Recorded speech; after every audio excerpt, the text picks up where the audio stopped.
পর্যটন খাতকে সমৃদ্ধ করতে রংপুর, চাঁদপুর ও কক্সবাজারে আন্তর্জাতিক মানের পর্যটন সুবিধা গড়ে তোলার পরিকল্পনা করছে সরকার। এই 3 জেলা ছাড়াও দেশের অন্যান্য জেলার পর্যটনের মাধ্যমে বাংলাদেশের অর্থনৈতিক উন্নয়নে অবদান রাখার লক্ষ্যে 25 বছর মেয়াদী পর্যটন মহা পরিকল্পনা বাস্তবায়ন করছে। এই আন্তর্জাতিক মানের পর্যটন প্রকল্প নিয়েই আমাদের আজকের আয়োজন। জানানোর চেষ্টা করব রংপুর, চাঁদপুর ও কক্সবাজার ছাড়াও দেশের কোন কোন জেলায় হচ্ছে আধুনিক ও দৃষ্টিনন্দন পর্যটন কেন্দ্র, এবং আরও জানার চেষ্টা করব কবে নাগাদ শুরু হবে এই প্রকল্পের কাজ। চলুন শুরু করা যাক।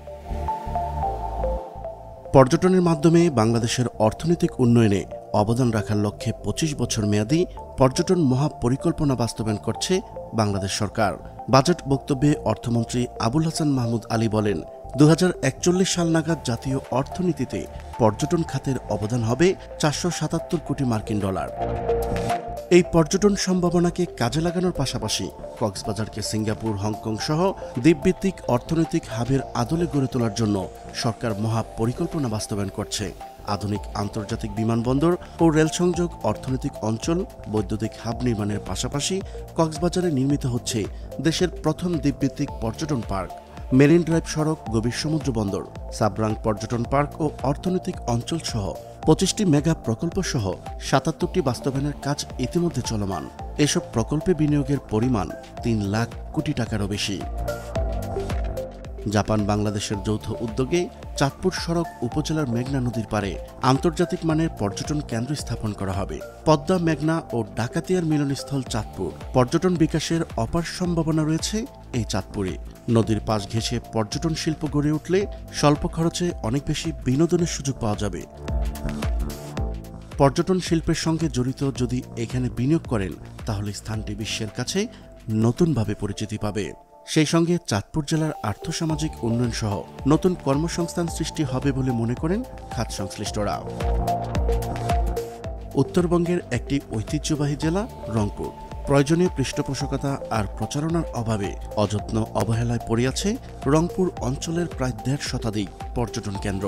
এবার এই রংপুরকে বিশ্ব দরবারে তুলে ধরতে সরকার বৃহৎ পরিকল্পনা নিয়েছে, যেখানে অবহেলায় পড়ে থাকা পর্যটন কেন্দ্রসহ eco tourism, heritage tourism, MICE tourism বিকাশের উপর বিশেষ গুরুত্ব দেওয়া হচ্ছে।